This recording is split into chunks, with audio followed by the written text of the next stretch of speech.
Hello दोस्तों, target UPSC prelims 2024 MCQ practice series के राज व्यवस्था के इस खंड में आपका स्वागत है। अभ्यास से विश्वास और विश्वास से सफलता की ओर चलिए बढ़ाते हैं आज के इस एपिसोड के माध्यम से हम अपने कदम। तो चलते हैं पहले प्रश्न की तरफ। पहला प्रश्न है कि अनुच्छेद 371 बी असम राज्य के विशेष प्रावधानों से संबंधित है। ये पहला कथन है। दूसरा कथन है राष्ट्रपति को असम विधानसभा की एक समिति बनाने का अधिकार है। तीसरा है 37वें संविधान संशोधन अधिनियम ने सिक्किम को पूर्ण राज्य बना दिया। अब आपको इन तीनों कथनों के हिसाब से नीचे दिए गए विकल्प में से सही कथन का चयन करना है। तो इसमें से आपका सही विकल्प जो है वो होगा केवल पहला और दूसरा कथन सही है, अर्थात डी विकल्प सही होगा। व्याख्या पक्ष को देख लेते हैं। संविधान का भाग अगर देखें 21 अस्थायी संक्रमणकालीन और विशेष प्रावधान में अनुच्छेद 371 से लेके 371 जे में महाराष्ट्र, गुजरात, नागालैंड, असम, मणिपुर, आंध्र प्रदेश, सिक्किम, मिजोरम, अरुणाचल प्रदेश, गोवा, तेलंगाना और कर्नाटक इन 12 राज्यों के लिए विशेष प्रावधान करता है। अर्थात इन 12 राज्यों के लिए विशेष प्रावधान किया गया है 371 से लेकर 371 जे तक, अर्थात 371 से लेकर 371 जे तक इसमें प्रावधान है।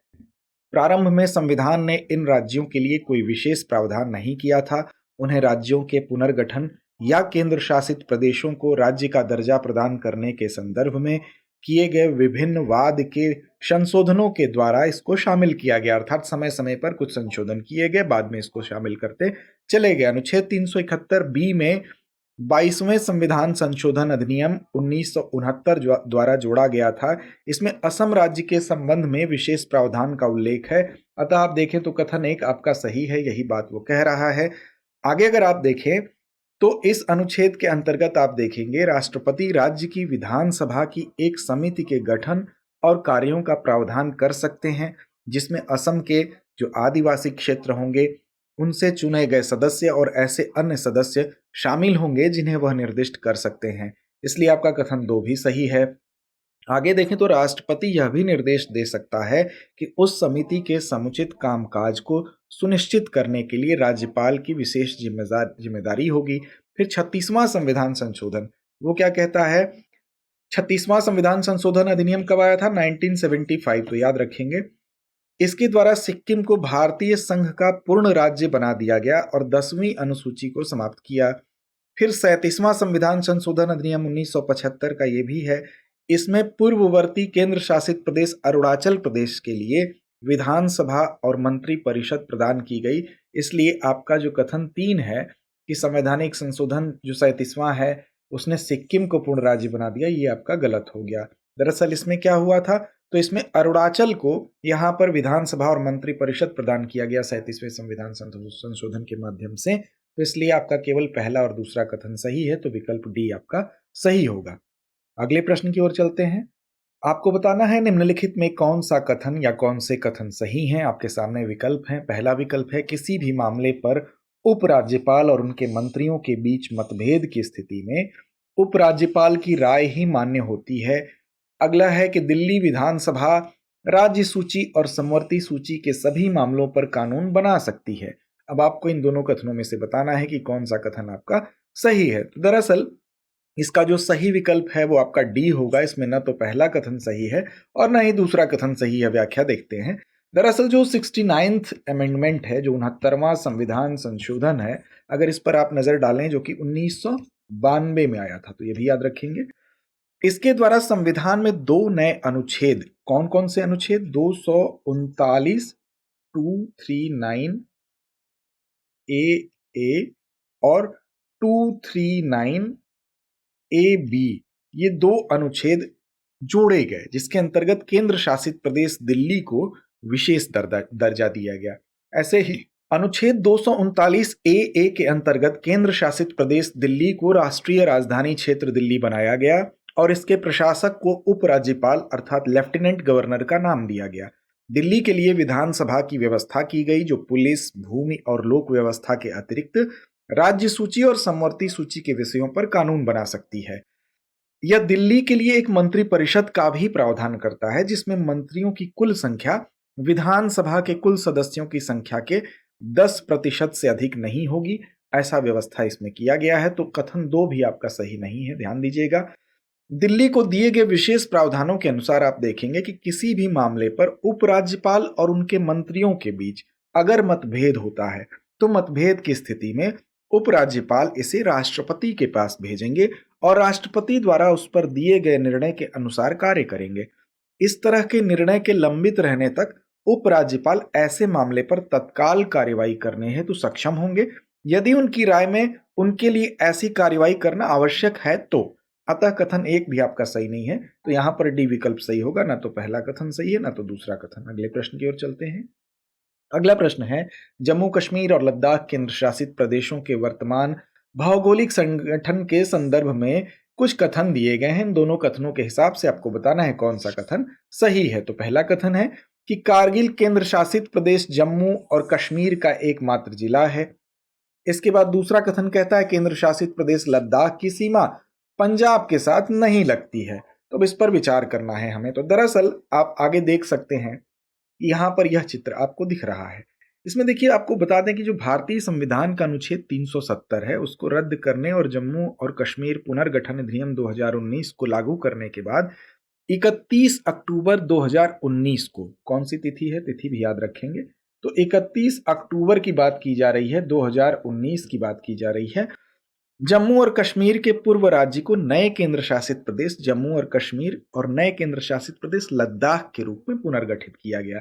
अर्थात लद्दाख बन गया और एक तरफ जम्मू कश्मीर बन गया। तो अब देखें, यहां पर पूछ रहा है आपसे कि नए केंद्र शासित प्रदेश में आप देखेंगे तो 2 जिले, एक कारगिल और दूसरा लेह शामिल हैं। अर्थात किसमें शामिल हैं? लद्दाख में शामिल हैं। यहां पर आप देख सकते हैं कारगिल है और लेह तो आपको पता ही है। तो कारगिल और लेह ये दोनों ही लद्दाख में सम्मिलित हैं। तो यहां आप देखें कि पूर्व जम्मू और कश्मीर राज्य का शेष भाग नए केंद्र शासित प्रदेश जम्मू और कश्मीर में ही है। इसलिए आपका जो पहला कथन है वो सही नहीं है। रही बात अगले कथन की, तो आप देखें जो केंद्र शासित प्रदेश लद्दाख की सीमा की बात है तो वह पंजाब के साथ नहीं लगती है। इसकी सीमा किसके साथ लगती है? तो इसकी सीमा एक तो जम्मू कश्मीर के साथ लगती है, यहां पर आप देख सकते हैं, और दूसरा हिमाचल के साथ लगती है। तो इस लिहाज से आपका जो विकल्प है, आप देखें विकल्प बी ही सही होगा। और विकल्प बी क्या कहता है? केवल दूसरा कथन सही है। चलते हैं अगले प्रश्न की तरफ। अगला प्रश्न है कि निम्नलिखित कथनों पर विचार कीजिए। पहला कथन है, नागालैंड के राज्यपाल पर राज्य में कानून व्यवस्था की विशेष जिम्मेदारी होगी। दूसरा कथन है, नागा प्रथागत कानून और प्रक्रिया से संबंधित संसद का अधिनियम नागालैंड पर तब तक लागू नहीं होगा जब तक कि राज्य विधानसभा ऐसा निर्णय न ले। तीसरा कथन है, नागा नागालैंड में ही रहने वाला एक जातीय समुदाय है। तो तीनों कथनों के आधार पर सही विकल्प का आपको चयन करना है। तो दरअसल इसका सही विकल्प आपका होगा सी। इसमें पहला और दूसरा कथन सही है, तीसरा कथन आपका गलत है। कैसे गलत है? तो व्याख्या देखते हैं। दरअसल अनुच्छेद 371A1B, इसके अनुसार, आप इस अनुच्छेद को याद रखें, 371A1B, इस अनुच्छेद की अगर हम बात करें तो इसके अनुसार राज्य में कानून और व्यवस्था बनाए रखने का विशेष दायित्व राज्यपाल पर है। अपने इन दायित्वों के निर्वहन में राज्यपाल राज्य की मंत्रिपरिषद से परामर्श कर सकते हैं, लेकिन वह स्वविवेक से निर्णय लेने के अधिकारी हैं और उनका निर्णय अंतिम होगा, मान्य होगा। राज्यपाल के इस विशेष दायित्व को यदि राष्ट्रपति चाहें तो समाप्त कर सकते हैं। इसलिए आपका कथन 1 बिल्कुल सही है। वहीं अगर आगे आप देखें तो राज्यपाल का यह दायित्व है कि वह केंद्र सरकार द्वारा राज्य के विकास के लिए, उसके कार्य के लिए धन का उचित आवंटन करें, उसका व्यय सुनिश्चित करें, जिसमें इस कार्य से संबंधित अनुदान मांगे भी शामिल होंगी। इसके अलावा भारतीय संविधान का अनुच्छेद 371A जो है, उसके अनुसार जब तक कि राज्य विधानसभा द्वारा निर्णय नहीं लिया जाता, तब तक कुछ ऐसे मामले हैं जहां पर संसद के अधिनियम नागालैंड पर लागू नहीं होंगे। वो कौन कौन से मामले हैं? तो जैसे नागाओं की धार्मिक या सामाजिक प्रथा हो गई, नागा प्रथागत कानून और प्रक्रिया हो गई, नागा प्रथा कानून के अनुसार निर्णय लेने वाले नागरिक और आपराधिक न्याय का प्रशासन हो गया, जमीन और उसके संसाधनों का स्वामित्व और हस्तांतरण हो गया। इस लिहाज से आपका कथन 2 भी सही हो जाता है। वहीं अगर आगे देखें, तीसरे कथन पर विचार करें तो नागा एक जनजाति नहीं बल्कि एक जातीय समुदाय है। यहां तो बात बिल्कुल सही है, लेकिन तीसरा कथन कह रहा है कि नागा नागालैंड में ही रहने वाला एक जातीय समुदाय है। तो क्या केवल नागालैंड में ही नागा रहते हैं? तो ऐसा नहीं है। इस लिहाज से यह गलत हो जाता है। अब देखिए, ये जातीय समुदाय है, ये बात तो ठीक है, जिसमें कि कई जनजातियां शामिल हैं, जिसमें आप देखें कि नागा मंगोलाइड वंश से आते हैं और नागा समुदाय में कुछ कुल 19 जनजातियां हैं और ये इसके आसपास और उसके पड़ोसी पड़ोसी क्षेत्रों में भी निवास करते हैं। कौन कौन सी 19 जनजातियां हैं? जैसे एओस है, अंगामिस है, चांग्स है, चकेसांग है, कबुइस है, कचारिस है, खैन मंगस है, कोन्याक्स है, कुकीस है, लोथस है, लोथास भी कहा जाता है, माओस, मिकिर्स, फोम्स, रेंगमास, सांगतामास, सेमस, टैंगखुल्स, यामचुमगर और जिलियांग, ये 19 जनजातियां इस जातीय समूह में सम्मिलित हैं, लेकिन पड़ोसी क्षेत्रों में भी इनका निवास है। इस लिहाज से ये आपका तीसरा कथन गलत हो जाता है। चलते हैं अगले प्रश्न की तरफ। अगला प्रश्न है, निम्नलिखित में से कौन सा या कौन से कथन सही हैं? आपको इन दोनों कथनों पर विचार करके बताना है। सिक्किम की शांति और सामाजिक आर्थिक विकास के लिए न्याय संगत व्यवस्था हेतु विशेष जिम्मेदारी संभालने का एकमात्र विवेक राज्यपाल के पास है। दूसरा कथन, सिक्किम के राज्यपाल भारत के किसी राज्य में लागू किसी भी कानून को सिक्किम तक बढ़ा सकते हैं। अब इसमें से आपको सही विकल्प का चयन करना है। तो दरअसल इसमें न तो पहला ही कथन सही है, न तो दूसरा ही कथन सही है। इस लिहाज से आपका डी विकल्प सही हो जाएगा। कैसे? तो देखिए, अनुच्छेद 371F, इसमें सिक्किम के लिए विशेष प्रावधान है। कुछ प्रावधानों में इसमें शामिल क्या क्या है? जैसे विधानसभा में 30 से कम सदस्य की बात की गई है कि नहीं होंगे, लोकसभा में 1 सीट की बात होगी, फिर सिक्किम की आबादी के विभिन्न वर्गों के अधिकारों और हितों की रक्षा के उद्देश्य से संसद को प्रावधान करने का अधिकार है। सिक्किम विधानसभा में सीटों की संख्या जो ऐसे वर्गों के उम्मीदवारों द्वारा भरी जा सकती है। विधानसभा निर्वाचन क्षेत्रों का परिसीमन, जहां से अकेले ऐसे वर्गों के उम्मीदवार विधानसभा के लिए चुनाव के उम्मीदवार हो सकते हैं। इसके अलावा राज्यपाल पर अपने विवेक से सिक्किम की आबादी के विभिन्न वर्गों के सामाजिक आर्थिक विकास के लिए शांति और न्यायसंगत व्यवस्था की विशेष जिम्मेदारी है उनके ऊपर। तो इसलिए आपका कथन एक सही नहीं है, आपका एक कथन गलत होता है। राष्ट्रपति भारतीय संघ के किसी राज्य में लागू किसी भी कानून को सिक्किम तक विस्तारित कर सकते हैं, इसलिए कथन 2 भी आपका सही नहीं है। तो इस लिहाज से आपका विकल्प डी बिल्कुल सही हो जाएगा। अगले प्रश्न की तरफ चलते हैं। अगला प्रश्न है, केंद्र शासित प्रदेश दिल्ली के संबंध में निम्नलिखित में से कौन सा कथन सही है? दिल्ली के संबंध में कुछ कथन दिए गए हैं। पहला कथन है, दिल्ली के मुख्यमंत्री की नियुक्ति उपराज्यपाल द्वारा की जाती है। दूसरा कथन है, विधानसभा में अनुसूचित जाति के लिए आरक्षित सीटों की संख्या संसद द्वारा बनाए गए कानून द्वारा विनियमित होती है। तीसरा है, एक मंत्री परिषद होगी जिसमें विधानसभा के कुल सदस्यों की संख्या के 10% से अधिक नहीं होगी। अब आपको बताना है इसमें कौन सा कथन या कौन से कथन सही हैं। सही कथन की अगर हम बात करें तो इसमें पहला कथन आपका गलत है और दूसरे और तीसरे कथन सही हैं। व्याख्या देख लेते हैं। दरअसल जो 69वां संविधान संशोधन है, 69वें संविधान संशोधन में, जो कि 1992 में हुआ था, नए अनुच्छेद 239 ए और 239 ए बी जोड़े गए थे, जिसमें केंद्र शासित प्रदेश दिल्ली को विशेष राज्य का दर्जा दिया गया। केंद्र शासित प्रदेश दिल्ली को दिए गए कुछ विशेष प्रावधान यहाँ पर बताए गए हैं। मुख्यमंत्री की नियुक्ति राष्ट्रपति द्वारा की जाएगी और अन्य मंत्रियों की नियुक्ति राष्ट्रपति द्वारा मुख्यमंत्री की सलाह पर की जाएगी और मंत्री राष्ट्रपति की इच्छा तक ही पद पर बने रहेंगे। इसलिए आपका कथन एक सही नहीं है। दिल्ली के लिए विधानसभा की व्यवस्था भी की गई, जो पुलिस, भूमि, लोक व्यवस्था के अतिरिक्त राज्य सूची और समवर्ती सूची के विषयों पर कानून बना सकती है। ऐसी विधानसभा की सीटें राष्ट्रीय राजधानी क्षेत्र के क्षेत्रीय निर्वाचन क्षेत्रों से सीधे चुनाव द्वारा चुने गए सदस्यों द्वारा भरी जाएंगे और विधानसभा में सीटों की कुल संख्या, अनुसूचित जाति के लिए आरक्षित सीटों की संख्या, राष्ट्रीय राजधानी क्षेत्र का क्षेत्रीय निर्वाचन क्षेत्रों में विभाजन और विधानसभा के कामकाज से संबंधित अन्य सभी मामले संसद द्वारा बनाए गए कानून द्वारा विनियमित होंगे। अतः कथन 2 सही है। यह दिल्ली के लिए एक मंत्री परिषद का भी प्रावधान करता है, जिसमें मंत्रियों की कुल संख्या विधानसभा के कुल सदस्यों की संख्या के 10% से अधिक नहीं होगी। ये प्रोविजन है इसमें। इस लिहाज से आप देखें तो आपका बाकी के दोनों कथन सही हैं, पहला कथन गलत है। इस लिहाज से आपका विकल्प बी सही हो जाएगा। अगले प्रश्न की तरफ चलते हैं। अगला प्रश्न है, निम्नलिखित कथनों पर विचार कीजिए और इनमें से कौन सा कथन सही है वो आपको बताना है। आपके सामने विकल्प है। विकल्प क्या है कि केंद्र शासित प्रदेशों का प्रशासन राष्ट्रपति द्वारा नियुक्त प्रशासक के माध्यम से किया जाता है। जब राज्यपाल को निकटवर्ती केंद्र शासित प्रदेश के प्रशासक के रूप में नियुक्त किया जाता है तो वह अपने मंत्रिपरिषद से स्वतंत्र रूप से कार्य करता है। तो अब इनमें से आपको सही कथन का चयन करना है। तो यहाँ पर पहला और दूसरा दोनों ही कथन सही हैं। कैसे सही है व्याख्या देखते हैं। केंद्र शासित प्रदेशों का जो क्षेत्रीय विस्तार और जनसंख्या है आमतौर पर छोटी होती है, इसी कारण इन्हें पूर्ण राज्य का दर्जा नहीं दिया जाता है। राज्यों के विपरीत जिनकी अपनी चुनी हुई सरकारें होती हैं, केंद्र शासित प्रदेशों का प्रशासन अनुच्छेद 239, ध्यान रखेंगे, इनका प्रशासन जो अनुच्छेद 239 के तहत है, केंद्र सरकार की प्रत्यक्ष निगरानी में संचालित किया जाता है और केंद्र शासित प्रदेशों का प्रशासन राष्ट्रपति द्वारा नियुक्त प्रशासक के माध्यम से किया जाता है। अतः कथन एक आपका सही हो गया। राष्ट्रपति किसी राज्य के राज्यपाल को निकटवर्ती केंद्र शासित प्रदेश के प्रशासक के रूप में भी नियुक्त कर सकता है। जहां एक राज्यपाल को नियुक्त किया जाता है वह अपने मंत्रिपरिषद से स्वतंत्र रूप से ऐसे प्रशासक के रूप में अपने कार्यों का प्रयोग करेगा। इसलिए आपका कथन दूसरा भी सही हो जाता है, इसलिए विकल्प आपका सी होगा। अगले प्रश्न की तरफ चलते हैं। अगला प्रश्न है कि निम्नलिखित कथनों पर विचार करना है आपको। 69वें संवैधानिक संशोधन अधिनियम ने केंद्र शासित प्रदेश पुडुचेरी को एक विशेष राज्य का दर्जा प्रदान किया।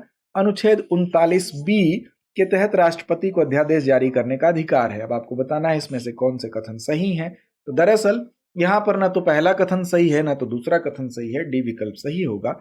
देखिए, विधानसभा के साथ केंद्र शासित प्रदेश के रूप में दिल्ली की जो वर्तमान स्थिति है 69वें संवैधानिक संशोधन अधिनियम का परिणाम है। याद रखिएगा, ये बात तो ठीक है। तो दिल्ली के लिए यह प्रोविजन है, न कि यहां पर पुदुचेरी दिया गया है, तो आपका एक गलत हो जाता है। जिसके माध्यम से संविधान में आपको पता है कि 239A और 239AB प्रस्तुत किए गए थे। फिर राष्ट्रीय राजधानी में विधानसभा और मंत्रिपरिषद से संबंधित संवैधानिक प्रावधानों के पूरक के लिए राष्ट्रीय राजधानी क्षेत्र दिल्ली सरकार अधिनियम एक साथ पारित किया गया था। किसी केंद्र शासित प्रदेश के प्रशासक को अनुच्छेद 239B के तहत अध्यादेश जारी करने का अधिकार है जब उस केंद्र शासित प्रदेश की विधानसभा सत्र में नहीं है। राष्ट्रपति से निर्देश प्राप्त करने के बाद ही कोई अध्यादेश जारी किया जा सकता है। इस प्रकार राष्ट्रपति के निर्देशों के अनुसरण में इस अनुच्छेद के तहत प्रख्यापित अध्यादेश को केंद्र शासित प्रदेश की विधायिका का एक अधिनियम माना जाएगा। इसलिए आपका कथन 2 सही नहीं है। तो यहां देखें, दोनों ही कथन आपके गलत हो गए, इसलिए विकल्प आपका डी होगा। अगले प्रश्न की तरफ चलते हैं। अगला प्रश्न है कि निम्नलिखित युग्मों पर विचार करना है और इसके हिसाब से आपको सही विकल्प का चयन करना है। एक तरफ लिखा है मिजोरम के संबंध में विशेष प्रावधान 371, गोवा के संबंध में विशेष प्रावधान 371 आई और नागालैंड के संबंध में विशेष प्रावधान 371 ए और अरुणाचल के संबंध में 371 सी। अब आपको इसमें से सही विकल्प का चयन करना है। तो देखिए, यहां पर आप देखेंगे इनमें से कौन सा सही सुमेलित है, आपको चुनना है।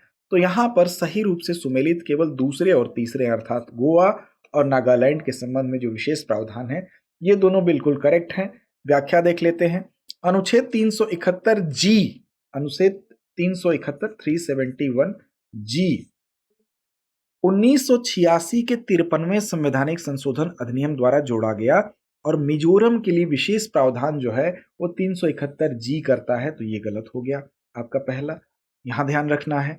इसके बाद अनुच्छेद 371 आई गोवा विधानसभा में न्यूनतम 30 सदस्यों की अनिवार्यता का प्रावधान करता है, इसलिए दूसरा आपका सही है। अनुच्छेद 371 ए को 13वें संवैधानिक संशोधन अधिनियम 1962 के द्वारा जोड़ा गया था। 371 ए की अगर बात की जाए तो इसलिए यह भी आपका सही है। इसमें नागालैंड राज्य के संबंध में विशेष प्रावधान है, इसलिए आपका तीसरा बिल्कुल करेक्ट है। बात अगर आगे करें तो 371H, 371H ये जो है 55वां संविधान संशोधन अधिनियम था 1986, 55th, इसमें जोड़ा गया था और इसमें अरुणाचल के लिए विशेष प्रावधान की व्यवस्था की गई थी, इसलिए ये आपका अरुणाचल वाला ऑप्शन गलत हो जाएगा। इस लिहाज से सही विकल्प आपके दूसरे और तीसरे सही सुमेलित है। अगले प्रश्न की ओर चलते हैं। अगला प्रश्न है, निम्नलिखित कथनों पर विचार कीजिए। 1975 के लोकसभा चुनाव में मतपत्रों इलेक्ट्रॉनिक वोटर मशीन ईवीएम में उपरोक्त में से कोई नहीं विकल्प अर्थात नोटा प्रस्तुत किया गया था। दूसरा है voter verifiable paper audit trail अर्थात वीवीपैट वर्ष 2013 में प्रस्तुत किया गया था। अब इसमें से आपको बताना है कि कौन सा विकल्प सही है। तो दरअसल यहां पर विकल्प बी सही है, अर्थात voter verifiable paper audit trail VVPAT जो है वो 2013 में आया था, लेकिन पहला आपका विकल्प पहला जो कथन है वो गलत है। देखिए कैसे गलत है। नोटा तो ठीक है, 2013 में राज्य विधानसभाओं के आम चुनाव में मत पत्रों इलेक्ट्रॉनिक वोटिंग मशीन में प्रस्तुत किया गया था। बात वीवीपैट की अगर करें तो वीवीपैट जो है voter verifiable paper audit trail EVM से जुड़ी एक स्वतंत्र प्रणाली है जो मतदाताओं को यह सत्यापित करने की अनुमति देती है कि उनका वोट उनके इच्छित उद्देश्य के अनुसार ही डाला गया, जहां वो चाहते हैं वहीं वो वोट पड़ा है। इसे 2013 में प्रस्तुत किया गया था जब सर्वोच्च न्यायालय ने people's union for civil liberties बनाम यूनियन ऑफ इंडिया मामला 2013 में अपने निर्णय में इलेक्शन कमीशन ऑफ इंडिया को स्वतंत्र और निष्पक्ष चुनाव की आवश्यकता की अनुमति दी थी। इसलिए कथन 2 आपका सही है, कथन दूसरा आपका बिल्कुल करेक्ट है। अब देखिए विकल्प बी ही यहां पर उपयुक्त होगा क्योंकि पहला कथन आपका सही नहीं। और अंत में बारी होती है अभ्यास प्रश्न की। तो आज का अभ्यास प्रश्न आपके लिए है पटल पर, जिसकी जिम्मेदारी आपकी है कि इसका सही जवाब आप दें। प्रश्न है, लोक प्रतिनिधित्व अधिनियम 1950 के संदर्भ में निम्नलिखित में से कौन सा युग्म सही सुमेलित है। आपको बताना है नीचे दिए गए कूटों की सहायता से, जिसमें एक तरफ पहली अनुसूची विधानसभाओं में सीटों की कुल संख्या, दूसरी अनुसूची लोकसभा में सीटों का आवंटन, तीसरी अनुसूची विधान परिषदों में सीटों का आवंटन, चौथी अनुसूची विधान परिषदों के चुनाव के प्रयोजन के लिए स्थानीय प्राधिकारी। आपको बताना है कि इनमें से कौन सा विकल्प उपर्युक्त सही जवाब की तरफ निर्दिष्ट करता है। तो उम्मीद है आप सही और सटीक जवाब जरूर देंगे।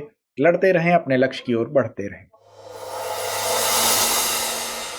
डियर व्यूअर्स, अपने एग्जाम की तैयारी को और बेहतर करने के लिए हमारे चैनल को लाइक, शेयर और सब्सक्राइब करना न भूलें।